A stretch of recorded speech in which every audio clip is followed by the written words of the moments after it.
It's taking a long time today.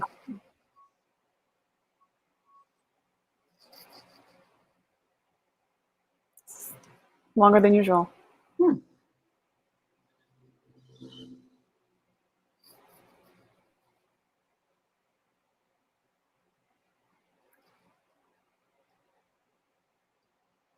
Having trouble connecting?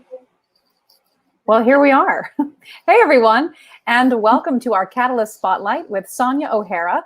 I'm Nikki Coble, your host and Catalyst supervising producer. And Sonja is an Emmy-nominated writer, director, and actress, as well as a Catalyst alum. Welcome, Sonja.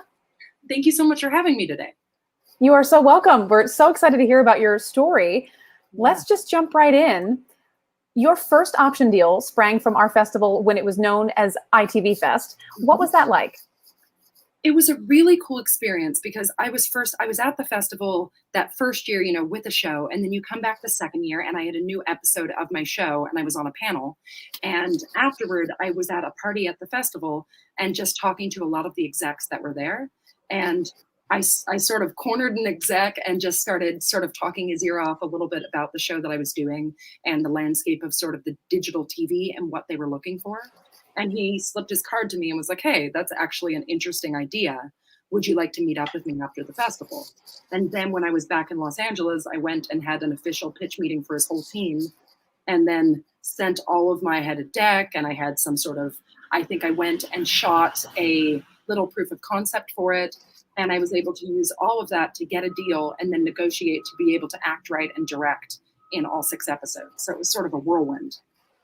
That is absolutely thrilling, and certainly the goal for most people who do the festival circuit are so excited to hear that that's possible. Is there any more you'd like to tell us about that? Yeah, I mean, it was really interesting because I think that you always think when you make a show and you believe in it and you get traction, that is going to be the show that ultimately will be the thing that sells. But more time than not, after the festival circuit, I had all of this interest in my series and I'd go into pitch meetings at major streamers and major networks, and they would often say to me, okay, great. So that's awesome. We use that as your sample. That's why you're here. We love your voice. What do you have now that no one has seen? And this sort of derailed me at first because I was like, it's my baby, this show that I put, my lifeblood into.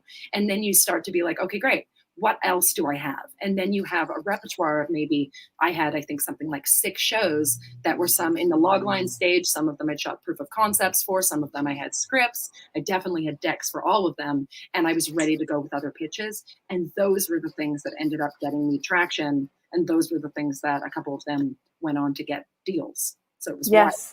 So important to have more than one precious idea. It can't be the Lord of the Rings. We need to expand our ideas into multiple options, right?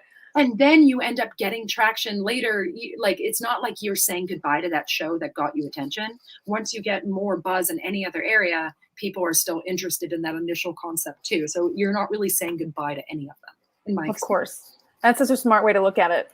And then Doomsday, the show that you brought to the festival, then won Best of the Festival, which led to an exciting nomination and some other thrilling opportunities. Tell us about those. Yeah, so when I was at the festival that year with the show, I had made this hour-long drama.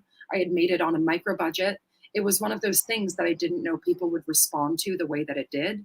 But it was about, a cult in the Catskills. And I think that there was a certain sort of grim interest in this sort of Jim Jones kind of world.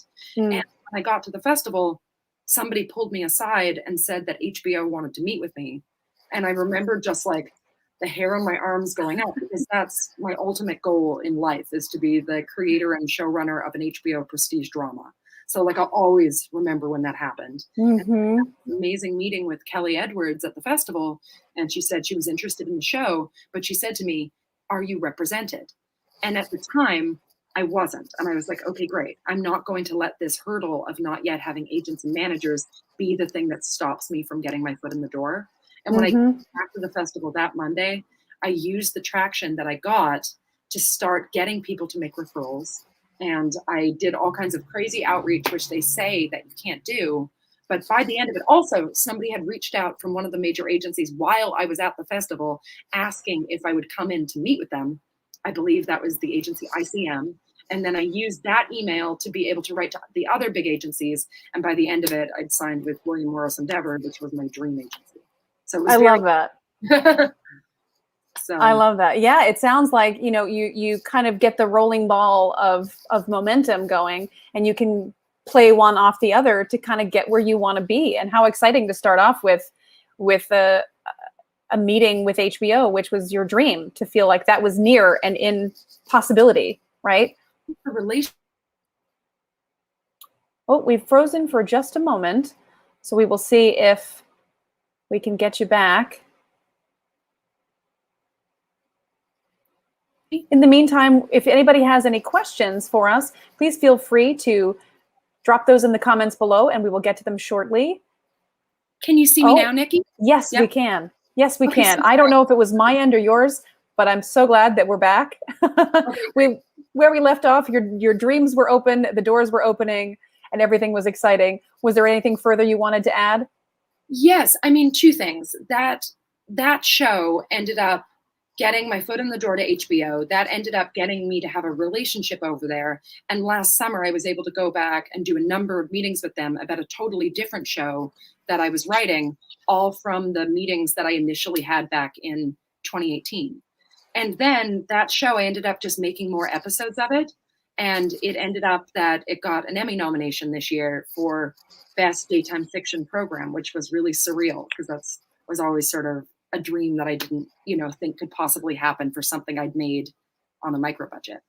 That is fantastic. And congratulations, first of all. We have comments. They're saying, yes, girl, you're a rock star in the comments. So we concur, and congratulations. Then you were chosen as one of the 10 filmmakers to watch by Independent Magazine, and that was selected by a jury from Movie Maker Magazine, the Sundance Institute, and the Austin Film Festival. Again, congratulations. Where did that lead you next? That was interesting, because I felt like before then I had sort of seen myself as an actor that was transitioning into writing and directing as well. But suddenly I got an accolade like that. I was sort of considered a serious filmmaker. It wasn't like my work changed. I had still been doing the same kind of diligent, obsessed work, but suddenly with an accolade, it opened doors. And then I started getting offered movies to direct for other people. And that had never really been the plan. And at this point, I've now directed 2 back-to-back feature films for producers. The first was a movie called Root Letter, based off of an adaptation of a popular video game that will be coming out hopefully in the next year. And then this week, I just got back from Orange County, where I directed a really cool horror film starring 2-time Oscar nominee Bruce Dern. And he was one of the cast members, and a number of others. And I got to act in that one myself as well. So that was really cool. And that is so exciting. Yes, unexpected, but a wonderful, again, stream of momentum that's just propelling you forward, and opportunities, creating other opportunities, and people are taking notice of that, which then opens other doors. It's beautiful, and we love to see it. Thank you. You've also been a guest speaker on the TV episodic panel for South by Southwest. What are the most common questions that creators have asked you? I think for the most part, it's how to get your foot in the door, right? Because I mean, all of these people have incredible ideas, and it's how do you get it in front of decision makers? And for me, a combination of networking at film festivals, having that proof of concept ready to go when people to me have short attention spans, and I'll have my show, but I will also have a really well developed little teaser or trailer. And I find that I can get people to watch something that's about a minute long, and then they'll go and request my whole show. So I really recommend that creators have just like a sizzle that people that, executives that are watching a ton of things can like spend 30 seconds being like, and getting an idea of your show. So people were asking about that. People were sort of trying to ask questions about just demystifying the pitch process. And for me, a lot of that has been, I'm a visual storyteller, so I do better than like everyone has a script. No one wants to read your script. Like, it's an unfortunate reality of it's such a time investment to read every creator's, hour-long pilot or feature script. So for me, having a really visual pitch deck that I designed myself has been something that shows like my tone and style. And that's gotten my foot in the door many times. So I think making one for free on a website like Canva, that has been, a game changer for me. I think the other thing is stop making excuses and sort of going out and creating.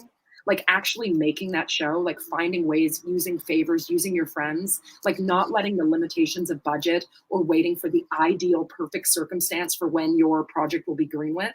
Like it never works out like that. Like I just find a way every time with a tiny crew to go and make the things. And now I'm in bigger budgets and bigger crews. But some of my favorite projects and the things that I've still gotten the most acclaim from are things where I had like a 3-person crew. I shot it in the forest and nobody has any idea. You just have to go out and use the restrictions and be like, this is what I have. I'm going to make something. Rather than getting trapped in the limitations, seeking the opportunity to make something happen in spite of the limitations, right?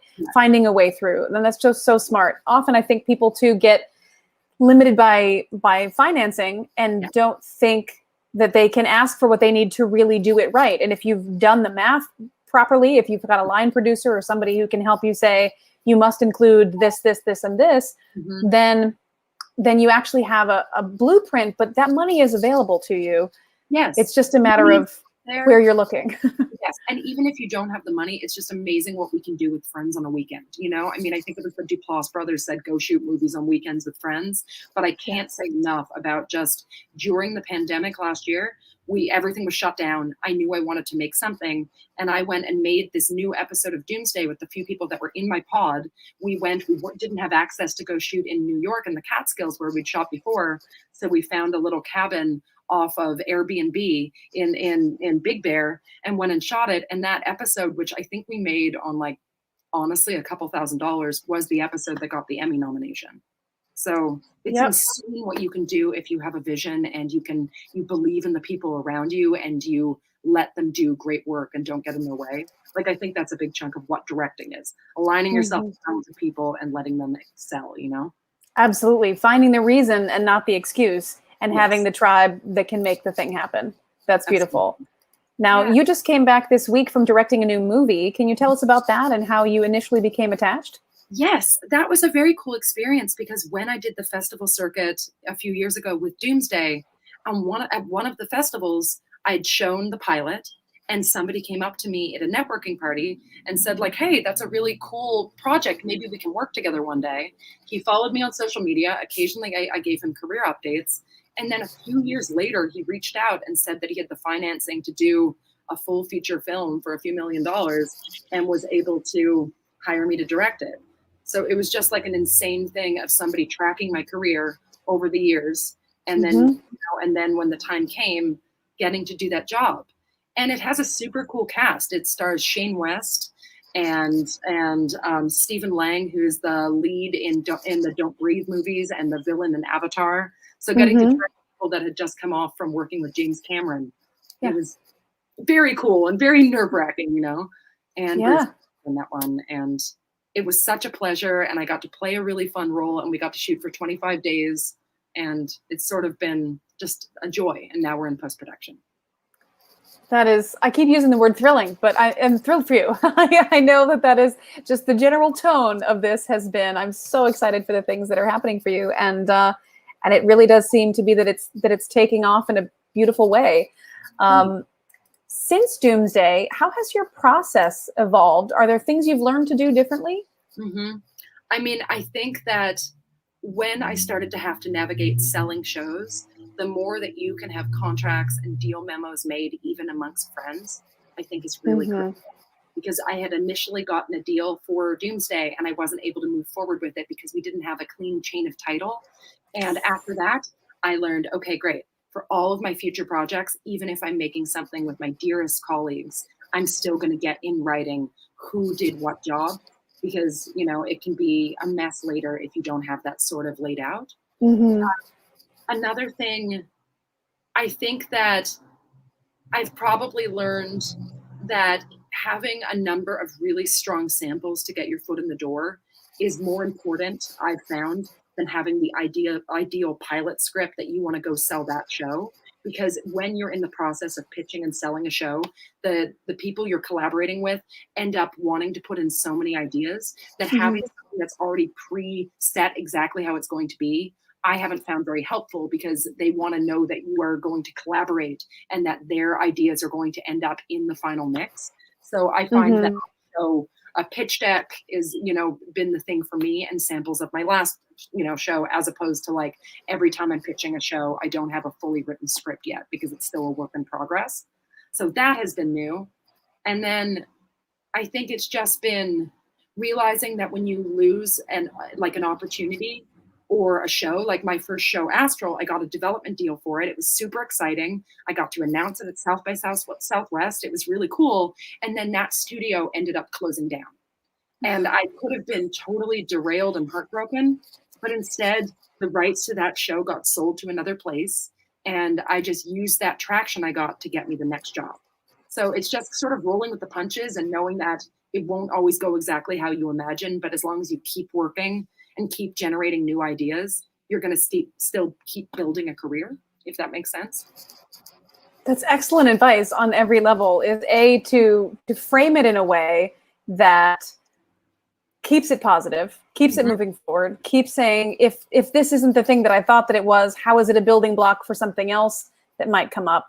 I think that's wonderful and so smart. And also, I really love the idea of not over detailing that a script is going to be something concrete, and it maybe doesn't allow, it might prevent room for ideas. Whereas a treatment, a pitch deck, these are all conversations around a world, a show, characters that could then involve the people that you're talking to, and that leaves the door open to a better collaboration, potential collaboration, because they can see themselves in it and their ideas in it, as opposed to, I want to make this exactly as it is, and I go which in never happens. what's going to happen theoretically, but I'm also very open to change, right? Like in my show, I'm outlining what can happen over a few seasons, but that doesn't stop me from, if they say something that derails it, or they're like, we're looking for a show that's more X, I'm still malleable within the idea.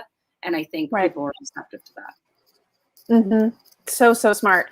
Is there anything else that you've learned about pitching as doors have opened for you? Anything else that is essential to, say, introducing you and your voice to the room? Whereas a lot of people, I think that it's just about this project and getting this project made, but more about those relationships over time that you were talking about. Yeah, for me, everyone who's interested in potentially buying your show wants to know why you and why now, right? And the more that I can ground that show and my pitch into why I'm the ideal storyteller to take on this concept, that's what they're buying and that's what they care about, right? Like every idea has been rehashed, but the more that I am like describing why my take on the world and my perspective on this material is unique, the more that I can just ground it in who I am, the better. Like all of my stuff as a creator, I write about women that are breaking out of patriarchal societies, and my stuff is dark and provocative and cerebral. I know my tone, I know my brand. I'm not going in there and pitching like a slapstick comedy, right? Like I got where I fit in the marketplace and where I excel. So I think trying to let your own gifts shine as opposed to trying to be everything to everyone. Like I know, like my agents come to me and knowing I'm a certain type of creator. And I think I just be specific, like know that your tastes and your voice are enough. And you don't have to sort of be in a million genres and tackle a billion different things. Just trusting that you're enough. That's very astute. I think in a lot of ways, especially if we come to it as actors, we imagine ourselves as chameleons. We know that we can do all of the things, but we do need to find the thing that we do differently than others in order to create that connection. In the same way that as a writer, you need to know what you do best, what is most specific and personal to you, authentic to you. Yeah. And then you can randomly do a comedy that you'd love to do. You don't have to come out of the gate saying, I can do anything, be anyone. Right. And as an actor, I definitely get to have opportunities to do that. But I think as a filmmaker, you want to be known for doing one thing better than everyone else. And then after you have, really broken through, then you can evolve and, do more. It's not a limitation to me. Of course. And I think that as a multi-hyphenate, knowing that it is okay to say that you want to attach yourself to your own show when it's moving forward and having the confidence to fight for that is important. But I also write a lead role that might be the dream role for myself. And then I have a supporting role that, if they end up getting that name, Like, of course, if I can get an Emma Stone to play the lead in my project, that elevates it for everyone. So then I write myself a cool secondary character that I'm also thrilled to play, knowing that that can be, you know, beefed up over multiple seasons should the show move forward, you know? Mm-hmm. Oh, that's killer advice. I'm going to ask you a question now that I did not share in our planned questions, but I think is a really exciting, I keep using the word exciting. I'm thrilled for you. But what is your creative superpower? What is it that you think you have going for you that is kind of been the key to your success so far? I am super goal oriented and I'm very specific about going after things. And every year I make like 10 dorky career resolutions and I print them and I put them on my fridge. They're on the cover of my iPhone, like everything. Like I constantly sort of use them as a goal, like post for this year and what I'm going to do. And I'm very specific about achieving them. And the more that I say, like I knew that I wanted to make this episode of the most recent episode of Doomsday. I knew that I wanted to specifically submit it to the Emmys. I knew the length of episode that the Emmys were looking for. I did all of the work to put myself in an opportunity to be able to, you know, potentially get that nomination. I couldn't control that people would respond to the show and that I'd get the nomination, but I could control that I did the work and submitted it on time to be judged. You know, so like for me, it's doing all the work and then letting go of the outcome. I can never control the outcome, but I can control that I hustled and that I made the thing happen and that I'm, you know, that I'm going to follow through with my word. And I think that is it. If I say I'm going to do something, I'm going to do it. And if you do that enough, other people will start to believe you when you say it. And then I mean, need people to want to collaborate and do more projects. So I think just being accountable. Yeah. Absolutely. You're dropping gems today, Sonja. Accountability and authenticity and also true preparation and thorough preparedness have set you up in a really beautiful way. Lastly, I would ask, what's your proudest moment so far and what's next for you? Ooh, I think my proudest moment so far is probably the Emmy nomination because it was just something that like my family in Nova Scotia kind of understood what that was, you know, like that will be in my obituary one day. Like, I think that was just like a mainstream bit of success that meant something to me. What's next is interesting because I am now at a place where I'm getting offers to do some cool things. And I recently met with an executive at Sony and I went in there thinking like, hey, I need to pitch myself. And I started to like go through all the projects I'm doing and all of this. And she stopped me. And she said, you know, you don't need to pitch yourself to me. You came referred by 3 different people, and we'd like to try to find a project to work with you on. And I was shocked by that. I was like, oh, you know, and like my whole facade changed because I thought I was going to be clamoring to get something. And instead, that executive sent me a script for a potential miniseries that I might be able to direct. That was super exciting. And that's something I would kill to get to do. Yeah. And yeah, so I think it's just lately I've been getting opportunities to say no to things and find the projects that are in alignment with my goals. Yeah. I think that's beautiful. And it's something that everybody belongs in that position where you've done this of your own work for so long and having, and all the energy that takes. And those of you at home who have been multi-hyphenates know exactly what that means, but to do it at that level and to grow it to the level that you're at now, to the point where you can be invited to the party and someone says, you don't have to introduce yourself. We're already aware. We want you. Yeah. And that is wonderful. And we all have a long way to go. But it's been exciting to get to see people responding to the work and seeing the work. And it looks like I might have news coming up soon about Doomsday and where it's going to go next. So I can't share it yet, but there's still been traction there, which is cool. That is very exciting. Well, congratulations on all of the above. And thank you for sharing your story and your time with us, as well as your insights. We can't wait to see what you do next. Such a pleasure. Thank you for having me. You're so welcome.